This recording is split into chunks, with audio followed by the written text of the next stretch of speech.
या मोर्चाच्या निमित्ताने आता जिने आपले विचार मांडले ते आमची हिंदुत्ववादी विचाराची आमची हर्षा ठाकूरताई, उपस्थित असलेले सर्वच माझे हिंदू बंधू भगिनींनो आणि माझे सर्व तरुण मित्र, मला याची जाणीव झाली आहे की आपण दुपारपासून या मोर्चाच्या निमित्ताने आपण सगळेजण एकत्र आलेलो आहोत. मग पाऊसही पडला आणि आता आपण सगळेजण ज्या कारणासाठी एकत्र आलेलो आहे ते मी माझ्या विचारातून आपल्या समोर मांडण्याचा प्रयत्न करणार आहे. बांधवांनो, भगिनींनो आणि माझ्या तरुण मित्रांनो, ही कुठली राजकीय सभा नाहीये.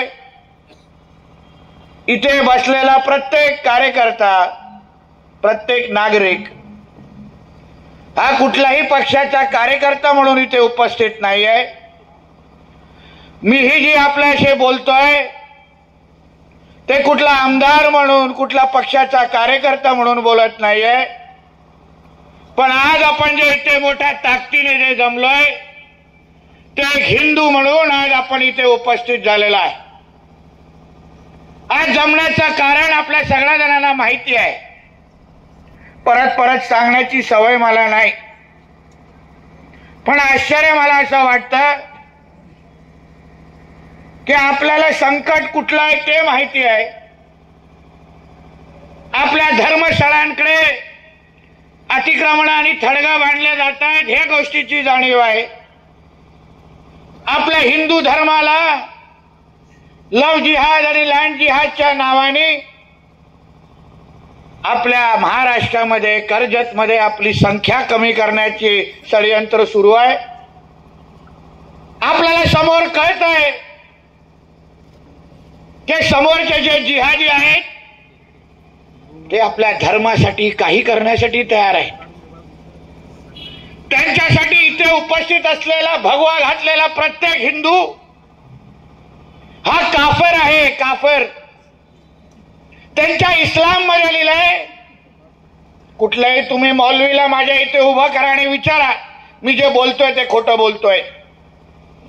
त्यांच्या इस्लाम मध्ये लिहिलंय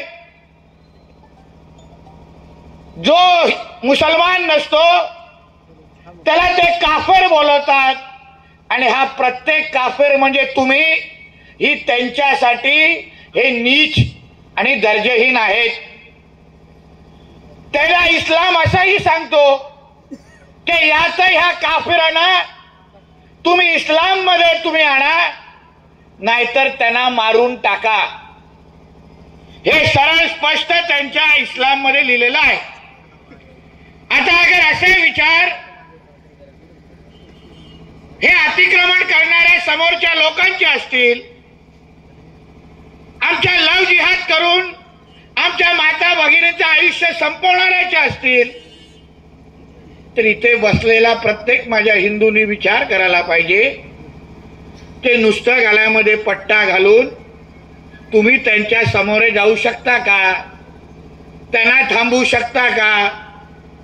त्यांच्या डोक्यामध्ये सकाळी उठल्यापासून रात्री झोपेपर्यंत फक्त एकच विचार असतो.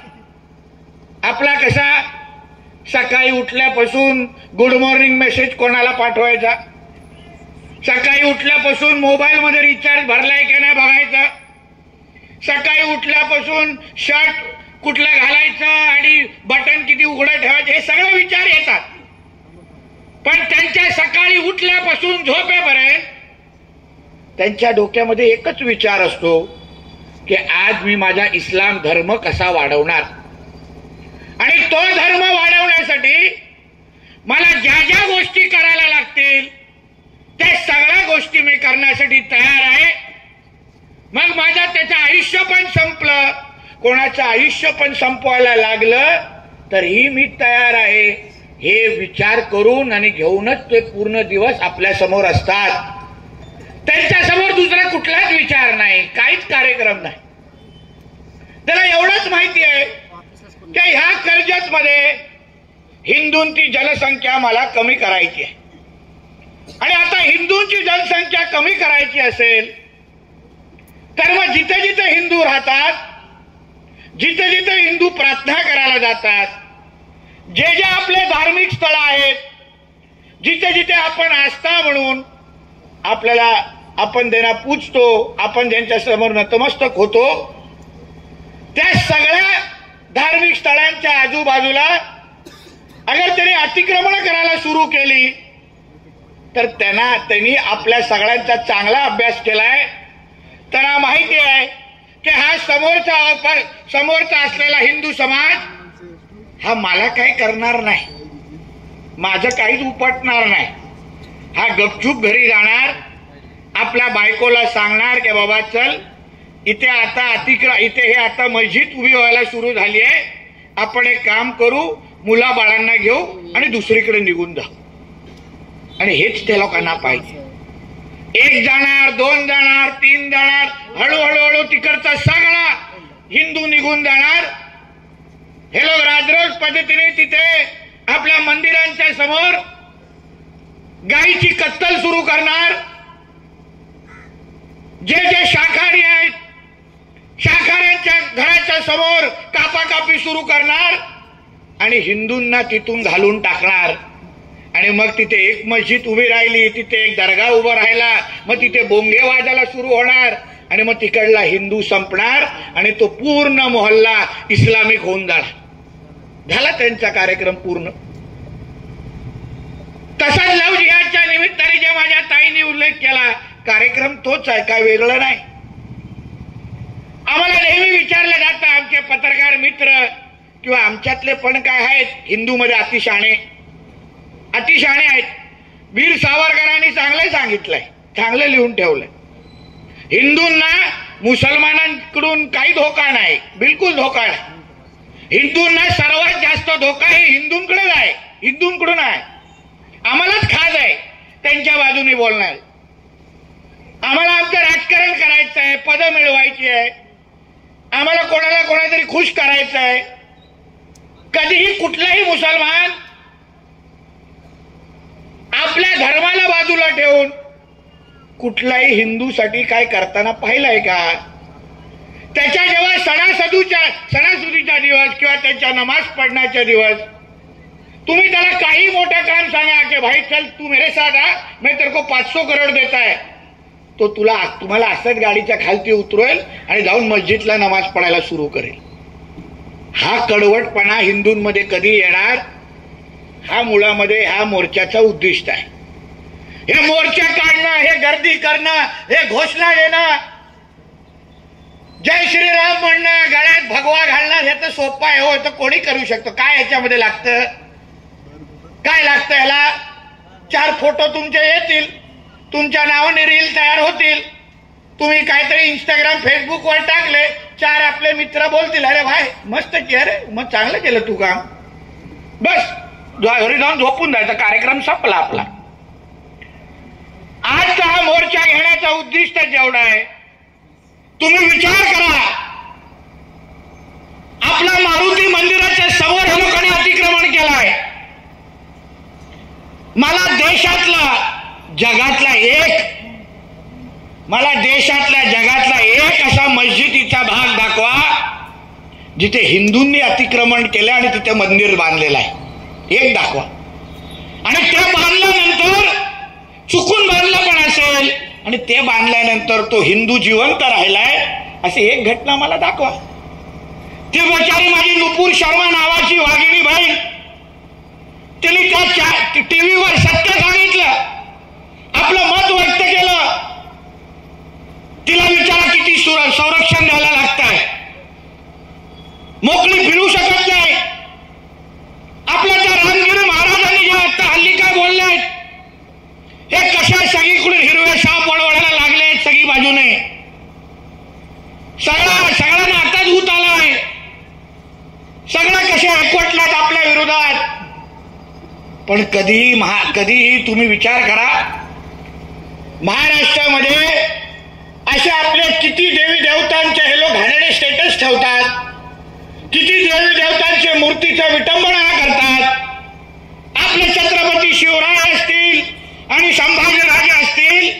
ह्यांच्याबद्दल घाणेरडे स्टेटस ठेवतात, ह्यांना कधी संरक्षण घेण्याची गरज भासली आहे का?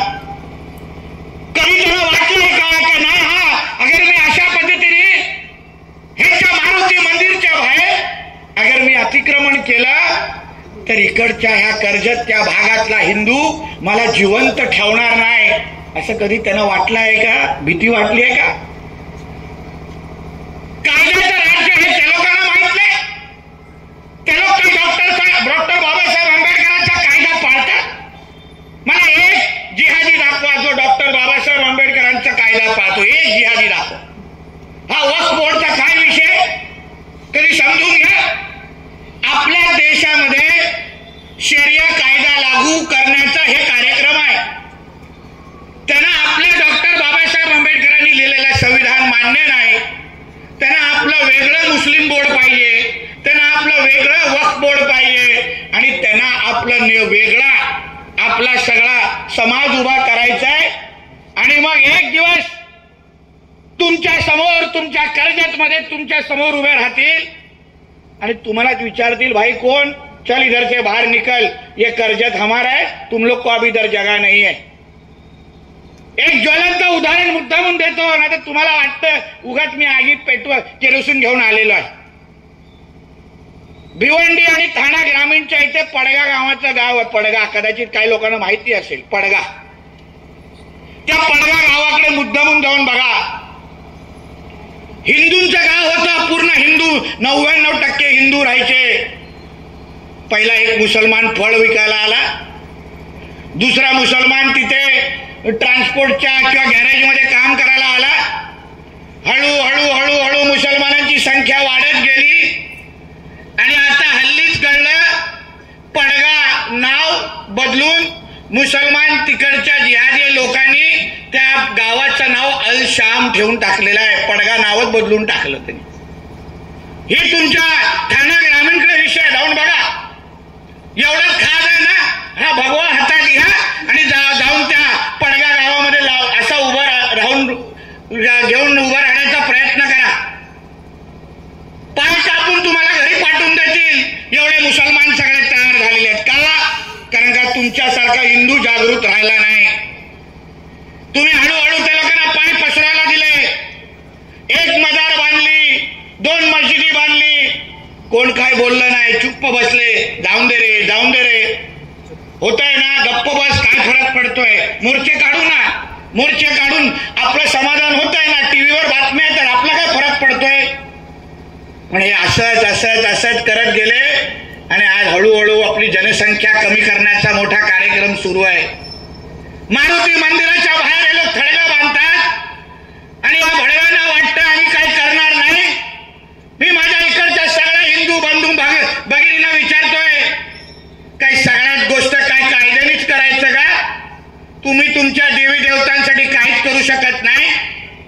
ते आपल्या धर्मासाठी स्वतःला संपवण्यासाठी तयार आहेत.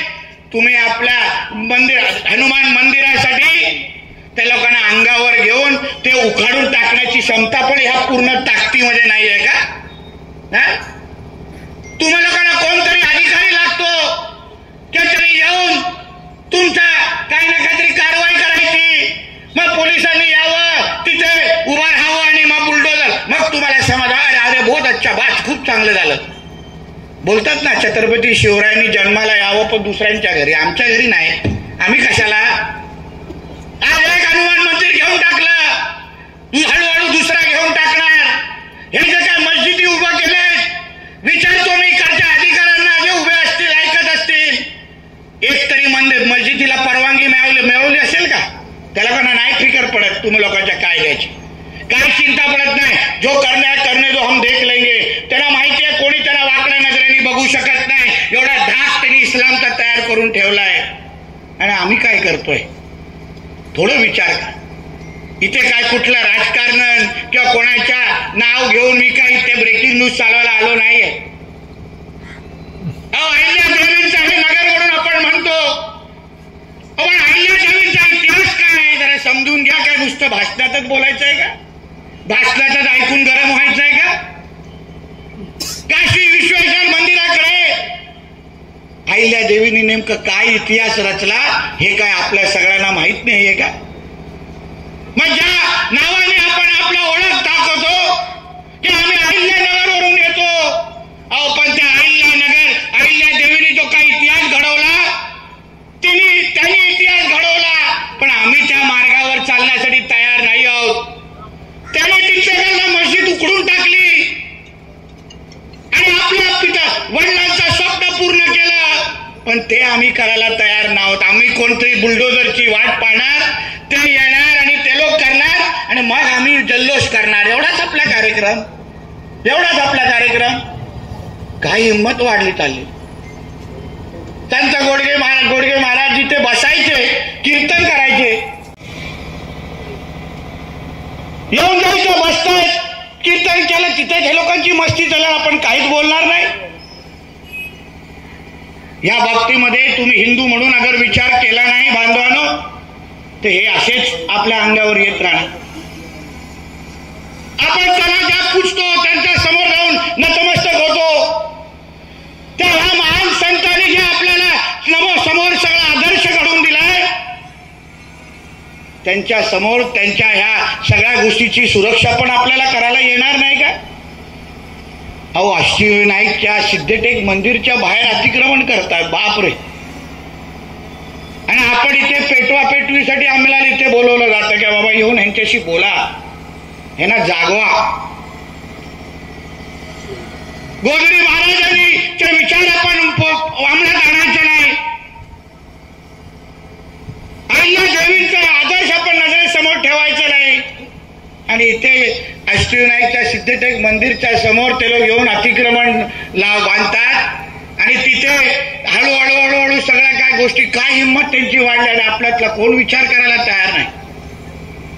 ह्यांचं षडयंत्र जेवढं आहे की 2047 जे आमच्या ह्या ताईंनी सांगितलं ना, 2047ला ह्यांना हा इस्लाम राष्ट्र करून टाकायचा आहे. हे लोकांना इथे हिंदू नको आहेत. त्यांच्या इस्लाम मध्ये जे लिहिलंय ते त्यांना पूर्ण करायचं आहे आणि ते पूर्ण जेव्हा होईल तेव्हापर्यंत ते लोक काही मागे पुढे बघणार नाही. तुम्ही लक्षात ठेवा. हे तुम्ही लोकांनी पण निर्धार केला पाहिजे. तुम्ही जरा ताकदीने बाहेर निघायला पाहिजे. अहो, त्या लोकांना पण वाटलं पाहिजे की आम्ही ह्यांच्या धर्मस्थळांकडे पाहिलं तर आम्ही पण 2 पायावर परत घरी जाणार नाही, एवढी ताकद या हिंदू समाजामध्ये असली पाहिजे. बरोबर आहे का? नाही झोपले की टेबलावर चिटकले, आपण काय बरोबर बोलतोय ना? काय झोपले तर ना आली ना पावसामुळे? हा, का चहा वाटायला सांगू काय थोडं?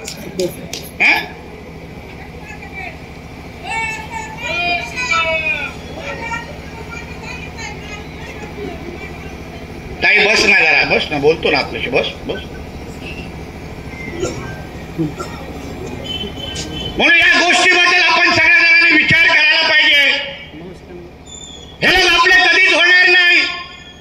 प्रशासन जे काय बसलेत, अधिकारी जे काय त्यांची लाल करत बसलेत ना, तुम्ही त्यांना मी आवर्जून सांगतो, जे हे राजकीय नेते तुम्हाला आज वाचवायला बघत असतील ना, ते राजकीय नेते तुमचा बदली झाल्यानंतर तुमचा फोन पण उचलणार नाही, हे लक्षात ठेवा. आमच्या हिंदुत्वाने विचाराचं सरकार आहे. तुम्ही असे जगाचे अतिक्रमण वेळेस काढलं नाही, तिचा बुलडोजर चालवला नाही, तर परत असे मोर्चे काढत आम्ही बसणार नाही. हा शेवटचा मोर्चा आहे. ह्याच्यानंतर जसा अयोध्यामध्ये जाऊन कारसेवा केली तशीच कारसेवा आम्ही करायला चाललो आहोत. आम्ही परत मागे बसणार नाही. आम्ही परत अंगावर घेत बसणार नाही. एक दिवस तारीख ठरवू आणि त्यांचं ते अतिक्रमण काढून टाकू आणि मग तुम्हाला तिथे बोलू. या जहाजांची वळवळ ऐकण्यासाठी आम्ही बसलेलो नाही. हे नुसते मोर्चा काढत बसायचं आणि भीक मागत बसायचं की काढा. आम्हाला पण आमच्या धर्मामध्ये विचारांची लढाई, विचारांना लढायला शिकवलंय. पण तुम्ही अगर शस्त्राने आमच्या अंगावर येत असाल तर तुम्हालाही शस्त्राने उत्तर देण्यासाठी आमच्या धर्मामध्ये आम्हाला शिकवलेलं आहे. म्हणून कोणाला ऐकून, कुठल्या इकडच्या पोस्टर बॉयला ऐकून जास्त आमच्या समोर वळवळ करू नका. तो नाही येणार तुम्हाला वाचवण्यासाठी, तो नाही येणार. म्हणून जे काय आहे वेळेत ते राखली पाहिजे तुम्हाला सांग. त्याच्या मोजमापन घेऊन ठेवा, फुटपट्टी लावून ठेवा. जेव्हा आदेश येईल तेव्हा एक दिवस उकडून टाकायचं आणि बघायचं पण नाही मागे, तुम्हाला सांगून जातोय. उगाच यांच्या प्रशासनाला वेळ देऊ, बघू हे लोक काय प्रशासन करतायत का. पण अगर आपल्या धर्मासाठी, आपल्या कुठल्याही आपल्या देवी देवतांकडे पाहत असतील, आपलं हनुमान मंदिर असेल किंवा आपलं सिद्धटेक मंदिर असेल, त्या मंदिराकडे आधी अतिक्रमण करण्याची तुम्ही हिंमत करत असाल तर तुमच्याही मस्जिदीला आम्ही व्यवस्थित ठेवणार नाही, हे तुम्हाला आज सांगून जातो मी. मग मंदिरामध्ये आतमध्ये, मग मस्जिदामध्ये आतमध्ये येऊन पण आम्हाला महाआरती करायला लागेल आणि तुम्ही कोणी थांबू शकणार नाही. मी प्रशासनाला सांगतोय, जे कायद्यामध्ये आहे तेवढंच आम्ही मागतोय. जे अतिक्रमण आहे ते तुम्हाला काढायलाच लागेल आणि ते अतिक्रमण काढलं नाही तर मग प्रत्येक मस्जिदीमध्ये आमचे भगवादारी घुसतील आणि तिथे महाआरती सुरू करतील आणि तुम्ही काही करू शकणार नाही. पोलिसांना पण सांगतो, उगाच कायदा आणि सुव्यवस्थेची परिस्थिती खराब होऊ देऊ नका. त्यांना सांगा की तुम्हाला तुमची थडगे बांधायचे ना, तर तुमच्या ढोंगणामध्ये ताकद आहे ना, तू स्वतःची जमीन घ्या, स्वतःची चावल जमीन घ्या. तसं पण शुक्रवारी ते डोंगरावरती आणता ना, घ्या ती जमीन. आम्ही थांबवतो काय तुम्हाला सगळा कार्यक्रम, तुम्हाला सगळ्या मस्जिदी आणि एका थडग्या बांधण्यासाठी आमचे मंदिरात दिसतात आणि वाटतं का आम्ही ते सहन करत बसणार. उगाच आम्ही काय, तुम्हाला माहिती आहे मी काय नुसतं निवेदन पुरता माणूस नाही, तयारीमध्ये आलेलो आहे.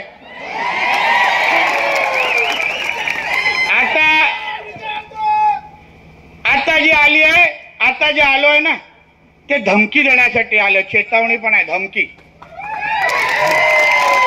माझ्या हनुमान मंदिराच्या इथे आणि सिद्धटेक मंदिराच्या इथलं अतिक्रमण वेळेत काढा, नाहीतर ह्या कर्जत मध्ये तुमची एक पण दर्गा आणि बाकीच्या गोष्टी दिसणार नाही, एवढा शब्द देऊन जातोय. कायदा सुव्यवस्था आम्हाला खराब करायची नाहीये, कायदा आम्हाला हातात घ्यायचा नाहीये. पण कोण अगर आमच्या धर्माकडे वाकड्या नजरेने पाहत असेल, मग जसं इस्लाम मध्ये जे काय तुम्ही तुमच्या धर्मासाठी करण्यासाठी तयार असाल, तर आम्ही पण हिंदू म्हणून आमच्या धर्मासाठी तुम्हा लोकांना संपवण्यासाठी आमची पण तयारी आहे. आम्ही काही नुसतं इथे बसून विनंत्या करत बसणार नाही, नुसतं निवेदन देत बसणार नाही. आमदार, खासदार, नगरसेवक असतो नंतर माझ्या मृत्यूपत्रिकेच्या समोर, माझ्या नावाच्या समोर हिंदू म्हणून मला मरून जायचं आहे, लक्षात ठेवा. तुम्ही धर्मासाठी अगर इथे उठला नाहीत, धर्मासाठी ह्यांची मस्ती बंद करी नाही, मी तुम्हाला विश्वास देतो, कुठल्याही काही घाबरण्याची गरज नाही, काही मागे बघण्याची गरज नाही. हे जास्त हिरवे वळवळायला लागले ना, आणि जास्त पण कायदा तोडायला लागले, कारण का कायदा जसा त्यांना लागतो ना, तसा आम्हाला जसा लागतो ना, तर त्यांनाही लागतो. आमचे नवरात्री आणि दांड्या आणि महाआरती 10 वाजता बंद आणि त्यांचे मोहरम 12-12, 3-3 वाजता चालू. हे कुठला न्याय? त्यांच्या बापाचा कर्जत आणि महाराष्ट्र आहे का? त्याचा अब्बाचा आहे का? आमचे 10 वाजून 1 मिनिट झाले, जे त्या गाडी बोंगा वाजवत आणि उभा राहतो तिकडे सिंगम.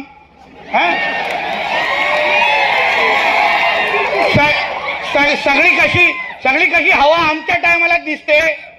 आमच्या टायमाला दाखवायचं असतं, देख मी अजय देवगण हूं. तुम्हाला एवढीच ताकद आहे ना, जावा ना त्या मोहरमच्या मिरवणुकीमध्ये आणि बंद करा ना 10 वाजता, मग तुमचा जाहीर सत्कार करतो या स्टेजवर.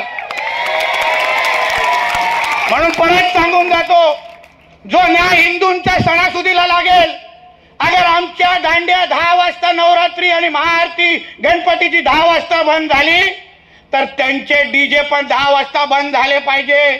आणि त्यांचे अगर 12-12, 3 वाजता चालले, तर आमचे सकाळी 5 वाजता त्यांच्या भोंग्याबरोबर महाआरती होईल. मग थोडे थांबवायचं नाही. हायकोर्ट का तणात लागतं ना, आम्हाला लागत नाही, किंवा आम्हाला लागतो त्यांना लागत नाही. हे सर्व धर्म समभावाचे हे पिपडी आणि टेप रेकॉर्डर ना, त्यांना जाऊन दाखवा. हे सर्व धर्म आपण मानायचं नाही. हा देश हा देश हिंदूंचा देश आहे. 90% हिंदू इथे राहतात. हिंदू राष्ट्र आहे आणि या हिंदू राष्ट्रामध्ये पहिलं हिंदूंचं हित बघितलं जाईल आणि मग बाकीच्या धर्मांना मोजलं जाईल. सरळ स्पष्ट नियम आहे. म्हणून ह्या बाकीच्या लाड करायचा या प्रशासनाने आता बंद करा. सरकार हिंदुत्वादी विचारायचं एक लक्षात घ्या. तुम्हाला काय अडचण झाली, काय पोस्टिंग पाहिजे ना, तर ते लोक येणार नाही, आम्हीच लागणार. आम्ही आमचेच फोन लावायला लागतील, तेव्हा तो नाही येणार पोस्टर बॉय. ती वाढलेली वांगी नाही येणार. तेव्हा हाच नितेश राणे लागेल किंवा तेच राम शिंदे लागतील, एक लक्षात घ्या. म्हणून उगाच इथे येऊन वळवळ त्यांच्या बाजूने करू नका. त्यांची एवढीच अगर बिर्याणी आवडत असेल ना, कायमस्वरूपी पाठवून देतो त्यांच्या मोहल्ल्यामध्ये, खास बसा दर शुक्रवारी. मग सांगायचं नाही आम्हा लोकांना, सांगायचं नाही. आम्ही हे सगळे वळवळ जास्त काळ ऐकण्यासाठी इथे आलेलो नाही आहे. नुसतं याच्यावर भाषणं द्यायची आणि उद्यापासून त्यांची नाटकं सहन करायची असं कुठेही लिहिलेलं नाही. याही मोर्चा काढण्यासाठी किती मस्ती हो, किती पोलिसांच्या आमच्या कार्यकर्त्यांना त्रास. कोण गृहमंत्री आहेत, कोणाचं सरकार आहे? अनिल देशमुख बसलाय तिथे वाचवण्यासाठी. ते लोक वाचवतील तुम्हाला? कुठल्याही माझ्या हिंदुत्वादी कार्यकर्त्याला या मोर्चानंतर कोणीही कुठल्याही प्रशासनाने पोलिसांनी कुठल्याही पद्धतीची नोटीस दिली तर तुमच्या पोलीस स्टेशन मध्ये येऊन तांडव करीन, एक तुम्ही लक्षात ठेवा. हे हिंदुत्वाच्या विचाराचं सरकार आहे. तुम्ही कायदे आणि हे सगळे आम्हाला सांगत बसायचं नाही. तुम्हाला सांगायचं आहे तर त्या लोकांना सांगा, त्यांना नीट राहायला सांगा. इथे हा काय त्यांचा अब्बाचा कर्जत नाही आहे, हा आमच्या माता भगिनींचा कर्जत आहे, लक्षात घ्या. आणि कुठलीही लव जिहादची केस झाली, माझ्या हिंदू भावांना सांगतोय, कुठली लव जिहादची केस झाली, कृपया पोलिसांसाठी थांबू नका. तंगडी काढून पहिला हातात द्या आणि मग मला फोन करा. तंगडी काढून हातात द्या, मला फोन करा की साहेब तंगडी काढलेली आहे, तुम्हाला सुखरूप घरी पोहोचवण्याची जबाबदारी या नितेश राणेची असेल. आम्ही नाही सहन करणार आमच्या माता बहिणींकडे वाकड्या नजरेने पाहणाऱ्या लोकांना. अरे तुला प्रेम करायचं, विवाह करायचंय, मग खरे बोलून कर ना. पहिला अशीच सांगायचं आणि मग लग्नानंतर आम्ही राहून जायचं. हे शिकवतात का रे तुझे आब्बा तुला? तुझ्या आब्बानी पण तुझ्या आंबीला असंच आणलं होतं की काय? जे तू आमच्या माता भगिनींना असं करतो. आणि हे सगळं होत असताना आपण काय नुसतं गप्प बसायचं? हे आमची बहीण बोलते रक्षाबंधनला जरा तुम्ही त्यांना स्प्रे आणि वस्त्रे द्या. अरे वा, कशाला पाहिजे हे भाई? हे सगळे भाऊ जे बसलेत हे काय ठोकण्यासाठी कमी राहिलेत का आता? आम्ही काम करू शकत नाही? चांगलं काम करू शकतो. नाही जमत असेल ना बोलवा मला ट्रेनिंगसाठी. अशी ट्रेनिंग देईल ना, हे सगळे मस्जिदेचे ना सगळे आडवेच होतील, उभे राहणारच नाही त्यांचे. समजून जा काय बोलायचंय. म्हणून आम्ही काय सरळ मार्गावर बोलणारे लोक नाही. मी काय इथे व्याख्यानवाला माणूस नाही आहे इथे, समजून घ्या. तुम्हाला जे सांगायला आलोय ना ते व्यवस्थित समजून जा आणि उद्यापासून कार्यक्रमाला लागा. नजर ठेवा त्या मारुती मंदिरच्या बाहेरच्या अतिक्रमणावर, नजर ठेवा त्या सिद्धटेकच्या बाहेरच्या अतिक्रमणावर. वेळेत या प्रशासनाने उखडला नाही ना तर कार्यक्रम करून टाका, तुम्हाला काही होणार नाही हे तुम्हाला सांगतो. विशालगडकडे बघा, आमच्या हिंदू मुलांनी योग्य पद्धतीने ताकद दाखवली. आम्ही सुखरूप त्यांना घरी पोचून दाखवलेलं आहे. कोणालाही फोन करून विचारा. काय तुम्ही केसेसची चिंता करू नका, कोण काय होत नाही इथे. आम्ही लोक बसलो इथे. ते लोक चिंता करतात का धर्माच्या नावाने काय करत असताना? नाशिकमध्ये काय केलं? असंच हिंदू सकल समाजाचा मोर्चा निघत होता, शांतप्रिय मार्गाने निघत होता. दगड पहिला त्या लोकांनी मारायला सुरू केला. म्हणजे ह्यांच्या मिरवणुका, मोहरम आणि ईदच्या मिरवणुका निघणार तेव्हा आम्ही गप्प बसायचो. आम्ही घरात गप्प बस, तेव्हा प्रशासनाला आम्ही भाईचारा बोलत बसायचो. म्हणजे भाई कोण आणि चारा कोणाच्या डोंगरामध्ये प्रशासनालाच माहिती असतं. तेव्हा आम्ही काय बोलायचं नाही. तेव्हा ह्याच्या प्रशासनाला आम्ही सहकार्य करायचं. आणि मग आमच्या पालख्या निघणार, आमच्या महाआरत्या सुरू होणार, आमच्या हनुमान जयंतीच्या मिरवणुका निघणार आणि मग हे दगड मारत बसणार आणि मग आम्ही काय खेळायच्या गोट्या? मग या गोष्टी सहन आम्ही करत बसायचं? जो कायदा तुम्ही त्यांना लावता, जो कायदा आम्हाला लावता, त्यांना लावून दाखवा हिंमत असेल तर. म्हणून यापुढे कर्जत आणि ह्या भागातल्या सर्वच माझ्या हिंदू बांधवांना भगिनींना मी सांगतो, जे सांगतोय ते फार विचारपूर्वक सांगतोय. आपल्या धर्माचं संरक्षण करायला शिका, कोण दुसरं येणार नाही. नुसतं नितेश राणे येऊन भाषण करेपर्यंत थांबू नका. तुमच्या धर्माला अगर तुम्ही वाचवलं नाही तर एक दिवस आपल्या भारतामध्ये तुम्हाला बांगलादेश सारखी तुमची अवस्था होऊन जाईल. तुमची पण व्हिडिओ फिरवतील की बघा बघा कर्जत मधल्या हिंदूंची काय अवस्था होते, बघा तिकडच्या हिंदूंना वस्त्रे मारले जात आहेत, 100 ते जिहादी मुलींच्या सामूहिक बलात्कार करतायत आणि व्हिडिओ पसरवतायत, मंदिरं तोडून टाकतायत, तरी तिकडे आपण काही करू शकत नाही. म्हणून योग्य वेळी तुम्हाला सांगतो, योग्य वेळी हिंदूंनी जागृत व्हा. योग्य वेळी आपल्या धर्मासाठी आम्ही विचारांची लढाई विचारांनी लढू ना, पण अगर तो समोरवाला अगर शस्त्राची भाषा करत असेल तर आमच्या धर्मामध्ये शस्त्र उचलण्याची मुभा लिहिली आहे, एक तुम्ही समजून घ्या. म्हणून तुम्हाला या जिहादांची लढण्यासाठी सगळ्याच गोष्टी प्रशासनावर अवलंबून राहू नका. ह्यांना वाटतं की मी भडकाऊ भाषण करतो, अरे शेवटी माझ्या धर्माचा विषय आलेला आहे. माझ्या धर्मामध्ये एकेकाला मारून टाकतायत, माझ्या माता भगिनींचं आयुष्य खराब करतायत. मी काल उल्हासनगरमध्ये होतो, तिथे दृष्टी चौधरी नावाची माझी एक बहीण, तिला लव जिहादच्या नावाने घेऊन गेलेले आहेत. रोज तिला एका फ्लॅटवर ठेवलेला आहे उल्हासनगरमध्ये. रोज 10 मुलं वेगळी जातात आणि तिच्या घरात तिला वापरतात. हे चालू आहे या भडव्यांचं आणि आपण गप्प बसायचं, नुसतं आपण वाईट मानायचं. ठीक आहे, जसं त्यांच्या मस्जिदीकडे त्यांच्या इस्लामबद्दल कोणी बोलल्यानंतर जिवंत राहू शकत नाही, तसं उद्यापासून आमच्या कर्जतमध्ये कोणी हिंदूंकडे वाकड्या नजरेने बघितलं तर त्यांचे डोळे ठिकाणावर राहणार नाही. अशी शपथ घेऊन तुम्ही इथून निघा, अशी शपथ घेऊन तुम्ही इथून निघा आणि मग तुम्हाला कळेल की हे किती मोजकेच आहेत. मोजकेच आहेत. किती टक्के आहेत ह्यांचे? 10-15% आहेत. पूर्ण दे 14% आहेत. आपण 89% आहोत. म्हणजे किडे आहेत एवढं आपल्या समोर. साफ करायचं झालं ना 2-3 तासच लागणार तुम्हाला, जास्त वेळ नाही लागणार. खरंच नाही लागणार. प्रयत्न तरी करा, 1 दिवसाची सुट्टी तरी घ्या कामातून. पोलीस बांधवांना सांगेन, जास्त त्रास होत असेल ना सुट्टी द्या, काय हरकत नाही, किंवा फोन ऑफ करून टाका. तुम्हाला फोन आल्यानंतर कळेल इथे सगळे भगवाधारीत राहत आहेत, सगळे बाकीचे संपलेले आहेत. इथे एवढा ताकद आमच्या सगळ्यांमध्ये आहे. म्हणून आता काय करायचं हे सांगून इथे जातोय. ह्याच्यानंतर विचारत बसू नका, साहेब काय करू. तुला केल्यानंतर पण अगर सांगायला लागत असेल तर मग आता जे बोललो हे तुम्हाला समजलेलं नाही. हिंदू धर्म म्हणून, हिंदू समाज म्हणून प्रत्येक बाबतीमध्ये संख्येने बाहेर यायला तयार व्हा. आपल्या सणासुदी असतील, कोणावर अगर हिंदूवर अन्याय झाला तर हिंदू किमान 1000च्या संख्येने बाहेर आलेच पाहिजे, तरच आपल्या धर्माकडे कोण वाकड्या नजरेने बघणार नाही.